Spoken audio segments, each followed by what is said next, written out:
তিতা করলা কি করে মজা করে ভাজা করা যায় আজকে আমি সেটাই দেখাবো। আসলে অনেকেই করলাটা ঠিকমতো ভাজতে পারে না, যার কারণে এটার মজা পায় না। কিন্তু ভাজাটা জানতে পারলে এটা কিন্তু অনেক মজা হয়।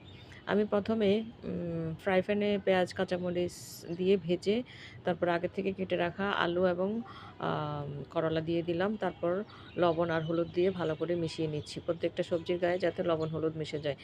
আর কিছুই দেয়া লাগে না। শুধু একটু খেয়াল রাখতে হবে নিচে যাতে লেগে না যায়। আর একটু তেলটা বেশি লাগে এই ভাজিতে। নেড়ে, নেড়ে অল্প আগুনে ভাজতে হবে, ঢাকা দেয়া যাবে না। ঢাকা দিলে এই ভাজিটা মজা হয় না। দেখতে পাচ্ছেন কতটা সুন্দর লাগতেছে। এটা আসলে সুন্দর করে ভাজতে জানলে এটা অনেক মজা হয়। যদিও এটা তিতা করলা, কিন্তু ভাজতে জানলে এটাও কিন্তু অনেক মজার একটা খাবার এবং এটা অনেক স্বাস্থ্যসম্মত একটা খাবার।